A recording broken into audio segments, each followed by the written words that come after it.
Hello viewers, welcome to ఏకమైస్ academy. ఈరోజు మనం డిస్కస్ చేస్తున్న టాపిక్ ఏంటి అంటే ఇంటర్నేషనల్ రిలేషన్స్లో చాలా చాలా ఇంపార్టెంట్ రీజియన్ వెస్ట్ ఏషియా. మరి వెస్ట్ ఏషియా అనగానే మనకు గుర్తొచ్చేది ఏంటి? ప్లెంటీ ఆఫ్ ఆయిల్ రిజర్వ్స్ కానీ, దాంతోపాటు అరబ్ కంట్రీస్ కానీ గుర్తొస్తాయి. దాంతోపాటు ఇప్పుడు ఇంకొకటి కూడా మెయిన్గా మనం డిస్కస్ చేయడానికి గల కారణం అవుతుంది. అదేంటి అంటే డిఫరెంట్ కంట్రీస్ యొక్క పొలిటికల్ అండ్ ఐడియాలజికల్ డిఫరెన్సెస్. మరి ఏ కంట్రీస్ గురించి ఇప్పుడు మనం మాట్లాడుకోబోతున్నాం? మనం వెస్ట్ ఏషియా పాయింట్ ఆఫ్ వ్యూలో చూస్తే ఇజ్రాయెల్ పాలస్తీన్ ఇది ఎప్పటి నుంచో ఉన్న డిస్ప్యూట్. దాంతోపాటు ఇరాన్ సౌదీ అరేబియా ఇది కూడా ఎప్పటి నుంచో ఉన్న డిస్ప్యూట్. సో మనం రీసెంట్గా చూస్తే హౌతీ రెబల్స్ యెమెన్ నుంచి రెడ్ సీలో కొన్ని అటాక్స్ చేయడం, దాని తర్వాత ఇజ్రాయెల్ హమస్ మధ్యలో గాజా వార్ జరగడం, హ్యుమానిటేరియన్ క్రైసిస్ రావడం, ఇవన్నీ చూసాం. మరి ఇప్పుడు ఇజ్రాయెల్ లెబనాన్కి సంబంధించిన హెస్బోలా దీని మీద ఇజ్రాయెల్ దాడి చేయడం, ఇవన్నీ కూడా జరిగాయి. దాంతోపాటు నిన్నటి నుంచి ఇజ్రాయెల్ ఇరాన్ మధ్యలో కూడా కాన్ఫ్లిక్ట్ అనేది స్టార్ట్ అయింది. మరి అసలు ఇదంతా ఎందుకు జరుగుతోంది? అసలు ఇక్కడ దేనికి ఈ కాన్ఫ్లిక్ట్ అంతా దేనికోసం? మరి ఈ కాన్ఫ్లిక్ట్ అనేది మూడో ప్రపంచ యుద్ధానికి దారి తీస్తుందా అనేది ఇప్పుడు క్వశ్చన్. ఎందుకు అంటే ఇంత కాన్ఫ్లిక్ట్ అనేది వెస్ట్ ఏషియాలో ఎప్పుడు కూడా సెటిల్ అవ్వట్లేదు.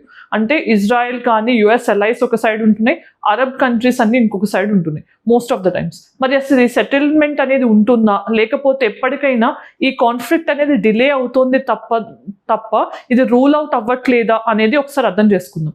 సో ఫస్ట్ మనం ఎగ్జామినేషన్ పాయింట్ ఆఫ్ వ్యూలో అర్థం చేసుకోవాల్సింది లొకేషన్స్.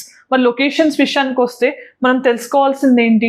ఇక్కడ మనకి కంట్రీస్ లొకేషన్ అనేది చాలా చాలా ఇంపార్టెంట్. ఇక్కడ మీకు హైలైట్ అయిన కంట్రీస్ అన్నీ కూడా అరబ్ కంట్రీసే, రైట్? సో అంటే ముస్లిం పాపులేషన్ ఎక్కువగా ఉన్న కంట్రీస్. మరి ఈజిప్ట్ అనేది మనకి ఆఫ్రికాలో ఉంది, కానీ ఇక్కడ ఈజిప్ట్కి సంబంధించిన సినాయి పెనున్సులా అనేది మనం చూస్తే కనుక అది అరేబియన్ పెనున్సులాలో అటాచ్ అయి ఉంది. సో ఇది మనకి బ్లూ కలర్డ్ రీజన్ అనేది ఇజ్రాయెల్.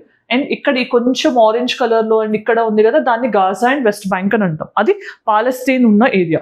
దెన్ ఇప్పుడు ఇది Jordan, then Syria, Lebanon. So రీసెంట్గా మనం చూస్తే హెస్బోలా, ఇజ్రాయెల్ హెస్బోలా మధ్యలో కూడా కాన్ఫ్లిక్ట్ అవుతుంది కదా. హెస్బోలా అనే గ్రూపింగ్ అనేది లెబనాన్ నుంచి ఆపరేట్ చేస్తుంది. దాని తర్వాత Syria and Iraq, then Iran. ఇప్పుడు మనకి కన్ఫ్రంటేషన్ ఏ రెండు కంట్రీస్? ఇక్కడున్న ఇజ్రాయెల్, ఇక్కడున్న ఇరాన్. మరి ఇంత దూరంగా ఉన్నా కూడా వాళ్ళు ఎందుకు కాన్ఫ్లిక్ట్లోకి వెళ్తున్నారు అంటే రెండు రీజన్స్ ప్రధానంగా కనిపిస్తాయి. ఆ రెండు రీజన్స్ ఏంటి అంటే రిలీజియస్ కారణాలు ఒకటి, దాంతోపాటు ఐడియాలజికల్ డిఫరెన్సెస్ కూడా ఒక కారణం. సో అవేంటి అనేది అర్థం చేసుకుందాం. ఇవన్నీ కంట్రీస్ని కలిపి మనం అరేబియన్ పెనున్సులా అని కూడా అంటాం. మరి వీళ్ళలో కూడా కొన్ని వర్గాలుగా విడిపోవడానికి గల కారణం ఏంటి అనేది అర్థం చేసుకుందాం.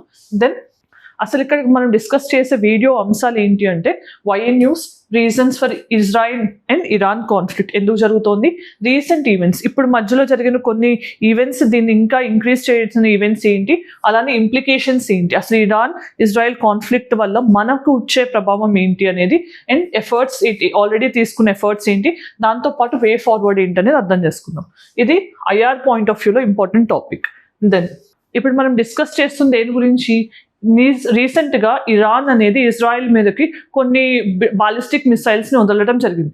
దానికి ఇజ్రాయెల్ కానీ యుఎస్ కానీ ఏం చెప్తున్నాయి? ఖచ్చితంగా మేము దీనికి ప్రతీకారం తీర్చుకుంటామని చెప్తున్నారు. మరి ఇలా ఎస్కలేషన్ ఆఫ్ టైస్ అనేది ఎప్పుడైనా మనకి అంటే టైస్ అనేది మనకి వర్సన్ అయిపోయి టెన్షన్స్ అనేవి ఎస్కలేట్ అయినప్పుడు అది మరి ఎటువంటి కాన్ఫ్లిక్ట్ దారితీస్తుంది అనేది ఇప్పుడు ఆలోచించాల్సిన విషయం. మరి ఇక్కడ మనం రీజన్స్ కనుక చూస్తే ఫస్ట్ హిస్టారికల్ రీజన్స్ అనేవి ఉన్నాయి. మరి హిస్టారికల్ రీజన్స్ అంటే ఏంటి అంటే ఇరాన్ అండ్ ఇజ్రాయెల్ ఒకప్పుడు చాలా మంచి మిత్ర దేశాలు. ఎలా అంటే ఇజ్రాయెల్ ఫామ్ అయిన తర్వాత ఇజ్రాయెల్ని అఫీషియల్గా రికగ్నైజ్ చేసిన సెకండ్ కంట్రీ ఇరాన్. మరి అలా ఉన్న కంట్రీస్ ఇప్పుడు ఎందుకు బిట్టర్ రైవల్స్గా అయినాయి ఆర్ ప్రత్యర్థులుగా ఎందుకు అయినాయి అంటే మనకి ఇరాన్ అనేది pre Iranian revolution and post Iranian revolution గురించి అర్థం చేసుకోవాలి. మరి ఇరాన్ అనే కంట్రీ షా అనే కింగ్ రెజీమ్లో ఎలా ఉండేదంటే ప్రో యుఎస్ ఉండేది, కొంచెం మోడర్న్గా సెక్యులర్ ఐడియాలజీస్ని కలిగి ఉన్న స్టేట్గా ఉండేది. ఆ టైంలో షా అనే కింగ్ రూల్ చేసేటప్పుడు మనకు అది సెక్యులర్ ఐడియాలజీతో పాటు యుఎస్ అండ్ ఇజ్రాయెల్కి ఫ్రెండ్లీగా ఉండేది. తర్వాత ఏమైంది? ఆ టైంలోనే మనకి యుఎస్ అనేది ఫ్రెండ్లీ కంట్రీ కాబట్టి అప్పుడు ఇరాన్లో ఉన్న ఆయిల్ రిజర్వ్స్ కానీ వాటిని ఎక్స్ప్లాయిట్ చేయడంతో పావర్టీ అనేది పెరిగి, అన్ఎంప్లాయ్మెంట్ అనేది పెరిగి, వీటన్నిటి వల్ల జనాల్లో ఒక ఫీలింగ్ అనేది క్రియేట్ అయింది. ఏమని అంటే కింగ్ అంటే అమీర్ ఎవరైతే ఉంటారో ఆయన బాగానే ఉన్నారు, పీపుల్ సఫర్ అవుతున్నారు. ఎందుకు అంటే బయట నుంచి వచ్చిన ఫారిన్ ప్లేయర్స్ ఎప్పుడు మన కంట్రీని ఎక్స్ప్లాయిట్ చేస్తున్నారు అనే ఫీలింగ్ ప్రజల్లో స్టార్ట్ అయిన తర్వాత అది ఇరానియన్ రెవల్యూషన్కి ఆర్ ఇస్లామిక్ రెవల్యూషన్ ఆఫ్ 1979కి దారితీసింది. సో ఇక్కడ 1979 రెవల్యూషన్ అనేది మనం గుర్తుపెట్టుకోవాలి. మరి 1979 రెవల్యూషన్ వల్ల ఏంటి మేజర్ డిఫరెన్స్ అంటే, సెక్యులర్ స్టేట్గా ఉన్న ఇరాన్ అనేది ప్రో యుఎస్ ఉన్న ఇరాన్ ఎలా మారిందంటే మనకి థియోక్రటిక్ స్టేట్గా మారింది. థియోక్రటిక్ అంటే ఏంటి, ఒక అఫీషియల్ రిలీజన్ని ఉండే స్టేట్ అనమాట. అంటే ఇస్లాంని అఫీషియల్ రిలీజన్గా మార్చుకుని ఇరాన్ అనేది కంప్లీట్లీ రిలీజియస్ స్టేట్గా మారింది. దాంతోపాటు ఇక్కడ ఏంటి, ప్రో యుఎస్ ఆర్ ప్రో ఇజ్రాయెల్గా ఉంది, కానీ ఇప్పుడేమో యుఎస్కి కంప్లీట్ ఆపోజిట్గా ఆర్ ఎనిమీ కంట్రీగా మారింది. సో ఈ ట్రాన్స్ఫర్మేషన్ అనేది ఎప్పుడు జరిగింది అంటే మనకి 1979 రెవల్యూషన్తో జరిగింది. ఇది హిస్టారికల్ కాంటెక్స్ట్. అంటే ఒకప్పుడు ఫ్రెండ్లీగా ఉన్న ఇరాన్, ఇజ్రాయెల్ ఈ ఇరానియన్ రెవల్యూషన్ తర్వాత బిట్టర్ రైవల్స్ అయ్యాయి యుఎస్తో పాటు. దెన్ మరి రిలీజియస్ అండ్ ఐడియాలజికల్ డిఫరెన్సెస్ ఏంటి అంటే మనకు తెలిసిందే ఆల్రెడీ, ఇజ్రాయెల్ అనేది లెబనాన్ ఆ పర్టికులర్ రీజన్ తీసేస్తే కనుక మనకి పాలస్తీనియన్ రీజన్, మళ్ళీ అరబ్స్ ఉన్నారు ఆర్ ముస్లిమ్స్ ఉన్నారు. అది కాకుండా మిగతా రీజన్ అంతా కూడా జూ పాపులేషన్ అనేది ఎక్కువ ఉంటుంది, జూయిష్ పాపులేషన్. మరి ఇజ్రాయెల్ ఏమో జూస్తో ఉంది అండ్ మనకి ఇరాన్ అనేమో ఇస్లామిక్ పాపులేషన్ని కలిగి ఉంది. మరి ఇక్కడ ఈ రిలీజియస్ డిఫరెన్సెస్ అనేవి కూడా వీళ్ళ మధ్యలో కారణము, అంటే కాన్ఫ్లిక్ట్ కారణమయ్యాయి. దాంతోపాటు ఇజ్రాయలీ పాలస్తీనియన్ కాన్ఫ్లిక్ట్. ఇక్కడ ఇరాన్ ట్రై చేస్తోంది ఏంటి అంటే, నేను ఇందాక మీకు మ్యాప్లో చూపించినట్టు రెండు కూడా డిఫరెంట్ లొకేషన్స్లో ఉన్నప్పటికీ కూడా ఇరాన్ అనేది అరేబియన్ పెనిన్సులా మొత్తంలో కూడా ఒక సాలిడారిటీ అనేది తీసుకురావడానికి ట్రై చేస్తున్నారు, ఆర్ యూనిటీ. మరి ఆ యూనిటీని వాళ్ళు ఏం ట్రై చేస్తున్నారు అని అంటే, ఓన్లీ అరబ్ కంట్రీస్ని యునైట్ చేయడం కాకుండా Muslim Brotherhood are Muslim solidarity అనేది తీసుకురావడానికి ట్రై చేస్తున్నారు. సో అలా తీసుకురావడానికి మెయిన్గా ఇంకొక ఫోకస్ ఏరియా ఏంటి, పాలస్తీన్ అనేది కూడా అరబ్ కంట్రీ కదా ఒకప్పుడు, దాన్ని ఇజ్రాయెల్ ఆక్యుపై చేసింది అనేది అరబ్ కంట్రీస్ యొక్క వాదన. సో ఇజ్రాయెల్ అనేది ఎప్పుడు కూడా ఇరాన్కి ఎలిమినేషన్గా ఉంది అండ్ పాలస్తీనియన్ వాళ్ళ పట్ల వీళ్ళు సింపతి చూపిస్తున్నారు, ఎందుకంటే ఫెలో ముస్లిమ్స్ కాబట్టి. సో అలా ఇక్కడ ఇజ్రాయెల్ అండ్ పాలస్తీన్ కాన్ఫ్లిక్ట్లో కూడా ఇరాన్ పాలస్తీన్కి సపోర్ట్ చేయడం. అందుకని మనం చూస్తే కనుక హమస్కి కూడా ఇరాన్ ఆ టైంలో ఆర్మ్స్ కానీ మనీ కానీ సప్లై చేసింది అనేది వెస్ట్ చేస్తున్న ఆరోపణ. సో అది కూడా ఒక కారణమైంది. దాంతోపాటు జియోపొలిటికల్ రైవలరీ. సో ఇక్కడ జియోపొలిటికల్ రైవలరీ అంటే ఏంటి, మనకి ఒక పక్కన చూస్తే యుఎస్, సౌదీ అరేబియా, ఇజ్రాయెల్ ఇవన్నీ ఒక పక్కన ఉన్నాయి. అండ్ ఇటు సైడ్ మనకి ఎవరున్నారు, ఇది ఇజ్రాయెల్, సౌదీ ఇవి. సో ఇక్కడ మనకి ఇరాన్ ఒక పక్కన, Russia and all Arab countries అనేవి ఇంకొక పక్కన ఉన్నాయి. సో ఇట్లా మనకి జియోపొలిటికల్ టెన్షన్స్ అనేవి కూడా ఇంక్రీజ్ అవుతుంది. దాంతోపాటు న్యూక్లియర్ ప్రోగ్రామ్. మరి ఏ కంట్రీ న్యూక్లియర్ ప్రోగ్రామ్ ఇక్కడ మనం మాట్లాడుకుంటుంది, joint comprehensive plan of action, JCPOA. మరి ఇది ఎవరెవరి మధ్యలో సైన్ అయింది, 2015లో బరాక్ ఒబామా గారు అమెరికన్ ప్రెసిడెంట్గా ఉన్నప్పుడు యుఎస్తో పాటు P5+ కంట్రీస్. P5+ కంట్రీస్ అంటే ఏంటి, మనకి యుఎస్తో పాటు ఇది P5 ఆల్రెడీ మనకి యుఎస్ కానీ, రష్యా కానీ, France, China and UK, United Kingdom. So ఈ 5 కంట్రీస్తో పాటు ఈ ఒక్క కంట్రీ ఏంటి, జర్మనీ. సో ఈ 5 ప్లస్ ఈ ఒక్క కంట్రీ జర్మనీ కలిసి ఇరాన్తో ఒక అగ్రిమెంట్ చేసుకున్నాయి. ఏమని అంటే, ఇరాన్ అనేది న్యూక్లియర్ ఎన్రిచ్మెంట్ అనేది చేయదు. న్యూక్లియర్ ఎన్రిచ్మెంట్ అంటే ఏంటి, ఎప్పుడైతే కనుక మనం న్యూక్లియర్ రిజర్వ్స్ లైక్ యురేనియంని ఎన్రిచ్ చేస్తామో అది న్యూక్లియర్ వెపన్స్ చేసుకోవడానికి ఈజీగా ఉంటుందన్నమాట. అంటే న్యూక్లియర్ ఎనర్జీ మాత్రమే ప్రొడ్యూస్ చేసుకోవాలి. న్యూక్లియర్ వెపన్స్ అనేది ఇరాన్ చేయకుండా కొన్ని ఆంక్షలు విధిస్తూ ఇరాన్ ఓపెన్ ఎకానమీ చేసే విధంగా యుఎస్ లాంటి కంట్రీస్ అన్ని అగ్రీ చేయడంతో ఒక అగ్రిమెంట్ అనేది సైన్ అయింది. అది ఎప్పుడు 2015లో. దాన్నే ఇరాన్ న్యూక్లియర్ డీల్ అంటాం, లేదా joint comprehensive plan of action అంటాం. మరి ఈ పర్టికులర్ ప్రోగ్రామ్ అనేది మనకి డొనాల్డ్ ట్రంప్ గారు యుఎస్ ప్రెసిడెంట్గా ఉన్నప్పుడు యుఎస్ని డెసిషన్ అనౌన్స్ చేసి నేను విత్డ్రా చేసుకుంటున్నాము అని చెప్పడం. దాని తర్వాత ఈ P5లో యుఎస్ కాకుండా ఉన్న కంట్రీస్ కూడా యుఎస్ సపోర్ట్ ఉండే విధంగా, ఎందుకంటే యుఎస్ బయటకు వెళ్ళిపోతే ఇరాన్ ఏం చేస్తుంది, మళ్ళీ న్యూక్లియర్ ఎన్రిచ్మెంట్ చేస్తుంది అనే భయంతో ఈ కంట్రీస్ కూడా యుఎస్ని ఆపడానికి ట్రై చేశాయి. కానీ ఇప్పటి వరకు మళ్ళీ యుఎస్ అనేది ప్రాపర్గా రెస్పాండ్ అవ్వలేదు. సో ఇక్కడ ప్రాక్సీ కాన్ఫ్లిక్ట్స్ అంటే ఏంటి, ఇప్పుడు ఇందాక మనం చూసినట్టు యుఎస్ అనేది ఇండైరెక్ట్గా ఇజ్రాయెల్కి సపోర్ట్ చేయడం, ఇజ్రాయెల్ వార్ చేస్తున్నప్పుడు ఇక్కడ మనకి పాలస్తీన్ ఉన్నప్పుడు ఈ పాలస్తీన్కి ఇరాన్ సపోర్ట్ చేయడం, లేకపోతే వేరే అరబ్ కంట్రీ సపోర్ట్ చేయడం, ఇలా ప్రాక్సీ కాన్ఫ్లిక్ట్స్ అనేవి ఇంక్రీజ్ అవుతున్నాయి. ఇది ఒకటి. Then regional power dynamics. So ఇక్కడ రీజనల్ పవర్ డైనమిక్స్ అంటే ఏంటి, అరేబియన్ పెనిన్సులాలో మనకి 2 డిఫరెంట్ గ్రూప్స్ అనేవి ఉన్నాయి, ఒకటి ఇరాన్ అండ్ సౌదీ అరేబియా. మరి ఇరాన్ ఏమో మనకి షియా పాపులేషన్ కలిగి ఉన్న ముస్లిం కంట్రీ, షియా అనేది ముస్లిం వర్గాల్లో ఒక సెక్ట్ అనుకోవచ్చు. దెన్ మనకి సున్నీ పాపులేషన్ అనేది సౌదీ అరేబియాలో ఎక్కువ ఉంటుంది. సో ఈ రెండు అంటే ముస్లిం పాపులేషన్లో కూడా సున్నీ అండ్ షియాగా విడిపోవడం, ఆ 2 కంట్రీస్ కూడా రీజనల్ డామినెన్స్ కోసం ట్రై చేయడంతో ఈ పవర్ డైనమిక్స్ అనేవి అటు ఇటు షిఫ్ట్ అవ్వడం కూడా ఈ కాన్ఫ్లిక్ట్స్కి దారితీస్తుంది. సో ఇవన్నీ కూడా ప్రస్తుతం ఇరాన్ అండ్ ఇజ్రాయెల్ మధ్యలో కాన్ఫ్లిక్ట్స్ రావడానికి గల కారణాలు. దాంతోపాటు రీసెంట్ ఈవెంట్స్ ఏంటో అర్థం చేసుకుందాం. ఇంకా దీనికి తోడు ఇంకా అగ్ని కాజ్యం పోసినట్టు ఇప్పుడు ఏమైంది రీసెంట్ టైమ్స్లో అంటే, ఇందాక మనం ఇరాన్ న్యూక్లియర్ డీల్ గురించి అర్థం చేసుకున్నాం కదా. ఇరాన్ న్యూక్లియర్ డీల్ నుంచి ఇరాన్ బయటకు రావడం ఎప్పుడు 2008లో యుఎస్ విత్డ్రా చేసుకున్న తర్వాత, యుఎస్ లేకపోతే ఇరాన్ ఎందుకు అని చెప్పి వాళ్ళు కూడా బయటకు రావడం జరిగింది. సో ఇది కూడా దీన్ని ఇంకా స్ట్రెంగ్తన్ చేసింది, కాన్ఫ్లిక్ట్ అనే దాన్ని ఎస్కలేట్ అవ్వడానికి హెల్ప్ చేసింది. దాంతోపాటు assassination of Iran's army general. So మనకు సులేమానీ అనే పర్సన్ ఇరాన్ ఆర్మీ జనరల్ని 2020లో ఆల్మోస్ట్ యుఎస్ అనేది డ్రోన్ అటాక్స్ చేసి చంపేయడం జరిగింది. సో దాని గురించి కూడా ఇరాన్ అనేది అసంతృప్తిగా ఉంది. And Hamas missile attack. So Hamas అనేది ఏం గ్రూప్, ఇక్కడ మనకి గాజాలో ఒక militant group or rebel group అనుకోవచ్చు. వాళ్ళు ఇజ్రాయెల్ మీద అటాక్ చేయడం 2023లో, ఇన్ రిటాలియేషన్ ఇజ్రాయెల్ మళ్ళీ గాజా మీద అటాక్ చేయడం, అదంతా మనం చూస్తూనే ఉన్నాం. ఇజ్రాయెల్ పాలస్తీన్ కాన్ఫ్లిక్ట్ అనేది నడుస్తోంది. దాంతోపాటు red sea crisis. So Houthi rebels అనే వాళ్ళు యెమెన్ నుంచి ఆపరేట్ చేస్తున్నారు, వాళ్ళకి ఇరాన్ అండ్ రష్యా హెల్ప్ చేస్తున్నారు అనేది యుఎస్ చేస్తున్న ఎలిగేషన్స్. సో అలా రెడ్ సీ క్రైసిస్ రావడం, దాంతోపాటు ఇరానియన్ ఎంబసీ మీద ఎయిర్ స్ట్రైక్స్ అనేవి చేయడం ఇజ్రాయెల్ చేసింది అనేది ఇరాన్ ఆరోపిస్తోంది. అండ్ ఇరాన్ రిటాలియేషన్ తీసుకుంటామని కూడా చెప్పడం, ఇప్పుడు ఇరాన్ అనేది మళ్ళీ ఇజ్రాయెల్ మీద అటాక్ చేయడానికి ఇవన్నీ కూడా రీజన్స్ అవుతున్నాయి. దెన్ మరి ఇప్పుడు ఇంపాక్ట్ అనేది ఇండియా మీద ఎలా ఉంటుంది అని అంటే, ఖచ్చితంగా మనం మెయిన్గా వరి అవ్వాల్సింది ఎందుకని, ఇక్కడ మనకి 2 కంట్రీస్ మధ్యలో పర్షియన్ గల్ఫ్ రీజన్ అనేది ఉంది. మరి మెజారిటీ ఆఫ్ ద ఆయిల్ మనకి పర్షియన్ గల్ఫ్లోనే ఉంది కదా. అంతేకాకుండా ఈ పర్షియన్ గల్ఫ్ రీజన్ నుంచి మనం 2 మిలియన్ బ్యారెల్స్ ఆఫ్ ఆయిల్ అనేది డైలీ ఇంపోర్ట్ చేసుకుంటున్నాం, రైట్. సో మరి ఇంత ఆయిల్ అనేది మనకి పర్షియన్ గల్ఫ్ నుంచి వస్తున్నప్పుడు ఎటువంటి టెన్షన్ పర్షియన్ గల్ఫ్లో ఉన్నా కూడా అది ఇండియా మీద ఎటువంటి ప్రభావం చూపిస్తుంది, ఖచ్చితంగా ఆయిల్ ప్రైసెస్ పెరుగుతాయి.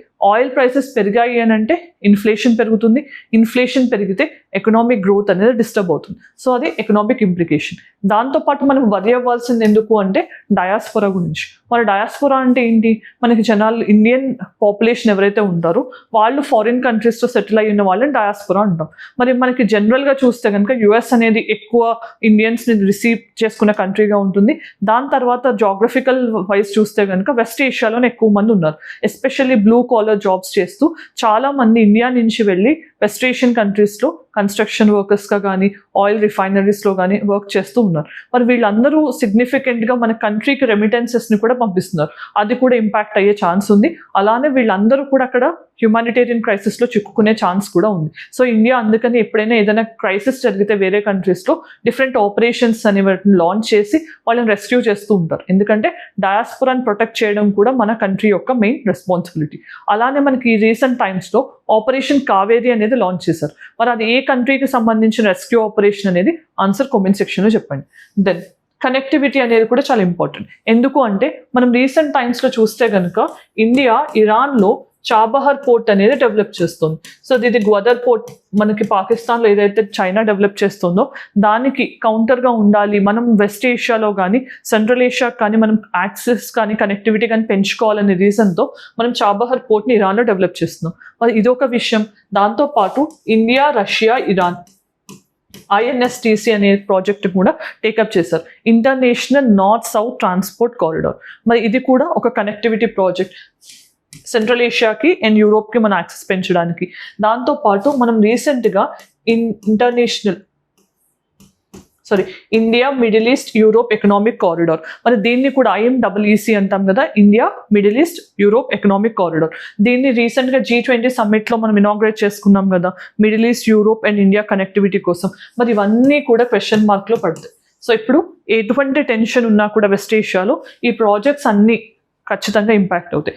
దాంతోపాటు ఆల్రెడీ ఇండియాకి తాపీ పైప్ లైన్ అనేది ఉంది. సో తాపీ అంటే ఏంటి? Turkmenistan, Afghanistan, Pakistan, India. So ఇలా ఈ కంట్రీస్లో ఆఫ్ఘనిస్తాన్లో ఇష్యూ వచ్చినప్పుడు కూడా ఈ పైప్ లైన్ అనేది ప్రశ్నార్థకం అయిపోయింది. సో అట్లా ఇటువంటి టెన్షన్స్ అనేవి ఖచ్చితంగా ఈ కనెక్టివిటీ ప్రాజెక్ట్స్ మీద కూడా ప్రభావాన్ని చూపిస్తాయి. దాంతోపాటు డిప్లొమాటిక్ ఛాలెంజెస్ ఫర్ ఇండియా. ఎందుకు అంటే మనకి ఇజ్రాయెల్తోనూ మంచి రిలేషన్స్ ఉన్నాయి, అలానే ఇరాన్ కూడా చాలా ఇంపార్టెంట్. సో మనకి ఇరాన్ ఇంపార్టెంటా, ఇజ్రాయెల్ ఇంపార్టెంటా అని అంటే కనుక ఖచ్చితంగా ఇండియా డిప్లొమాటిక్ బ్యాలెన్స్ అనేది మెయింటైన్ చేయాల్సి ఉంటుంది. అది డిప్లొమాటిక్గా ఛాలెంజింగ్గా కూడా ఉంటుంది. దెన్ ఎఫర్ట్స్, ఇప్పటివరకు తీసుకున్న ఎఫర్ట్స్ ఏంటనేది అర్థం చేసుకుందాం. ఓస్లో అకార్డ్స్ అనేవి 1993లో సైన్ అయ్యాయి. మరి ఎవరి మధ్యలో సైన్ అయింది ఇది అని అంటే ఇజ్రాయెల్ అండ్ పాలస్తైన్ మధ్యలో మనకి యుఎస్ అనేది మీడియేట్ చేసి కాన్ఫ్లిక్ట్ అనేది, ఎస్పెషల్లీ పాలస్తైన్ అంటే ఇక్కడ అరబ్ కంట్రీస్, ఎస్పెషల్లీ వాళ్ళ మధ్యలో కాన్ఫ్లిక్ట్ తగ్గించడానికి యుఎస్ అనేది మీడియేట్ చేసిన ఒక అకార్డ్నే ఓస్లో అకార్డ్ అంటాం. సో ఇక్కడ వీళ్ళు అగ్రిమెంట్ అనేది సైన్ చేసినప్పటికీ కూడా దాన్ని ఫార్మలైజ్ చేయడానికి మాత్రం ఎఫర్ట్స్ అనేది జరగలేదు. దాని తర్వాత అబ్రహాం అకార్డ్. మరి అబ్రహాం అకార్డ్ అనేది ఎవరు మీడియేట్ చేశారు? 2020లో యుఎస్ మీడియేట్ చేసింది. ఎవరెవరి మధ్య? ఇజ్రాయెల్,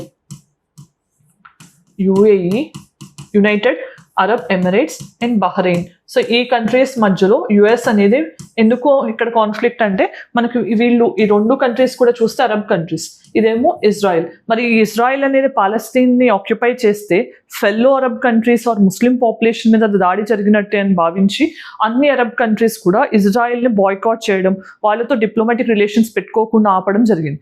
మరి అలాంటి కాంటెక్స్లో మనకి యుఎస్ అనేది వీళ్ళ మధ్యలో గుడ్ రిలేషన్స్ ఉంటేనే ఇరాన్ లాంటి కంట్రీస్ని ఐసోలేట్ చేయడం అని భావించి వీళ్ళ మధ్యలో ఒక మీడియేషన్ అనేది తీసుకొచ్చింది. దాన్నే అబ్రహాం అకార్డ్ అని అంటాం.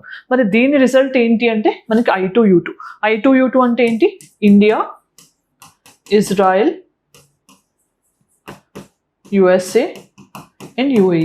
ఇది ఎప్పుడు ఫామ్ అయింది? 2021లో ఫామ్ అయింది.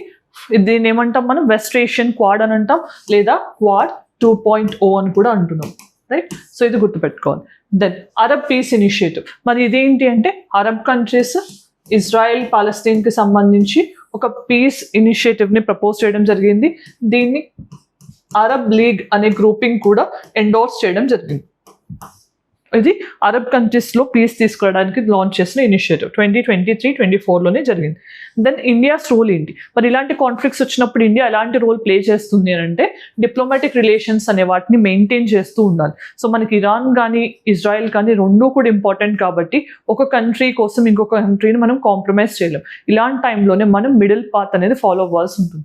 దాంతోపాటు ఇజ్రాయెల్ అండ్ పాలస్తీన్ విషయానికి వస్తే కనుక ఇండియా ఎప్పుడూ కూడా 2 స్టేట్ సొల్యూషన్ని సపోర్ట్ చేయడం జరిగింది. సో రెండు కంట్రీస్ కూడా ఇండిపెండెన్స్ అనేది ఉండాలి, సావర్నిటీ ఉండాలి అనేది మన ఇండియా యొక్క ఉద్దేశం.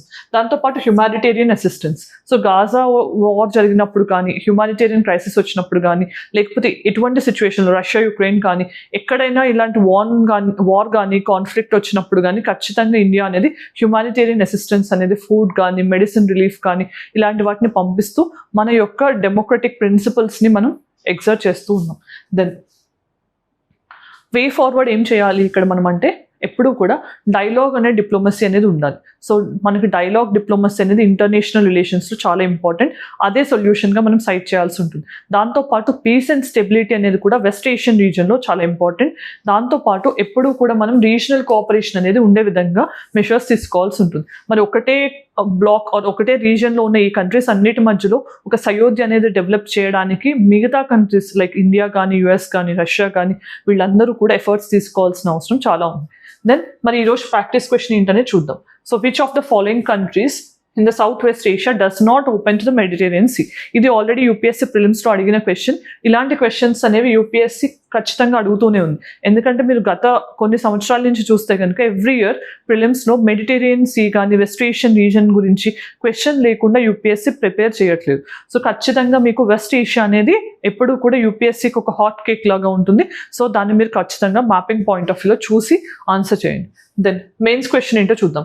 India's relations with Israel have of late acquired in-depth and also diverse approach which cannot be rolled back. అంటే లేట్ అయినప్పటికీ, ఎందుకంటే మనకి ఇండియా అండ్ ఇజ్రాయెల్ విషయానికి వస్తే మనకి డిప్లొమాటిక్ రిలేషన్స్ ఎప్పుడు ఎస్టాబ్లిష్ అయింది? 1992లో. అంటే లేట్గా స్టార్ట్ చేసినా కానీ మన బాండింగ్ అనేది కొంచెం డెప్త్ అండ్ డైవర్సిఫైడ్ అయింది. అది ఎందుకు, అది ఇప్పుడు వెనక్కి వెళ్ళే విధంగా లేదు అనేది ఇక్కడ క్వశ్చన్లోనే చెప్పారు.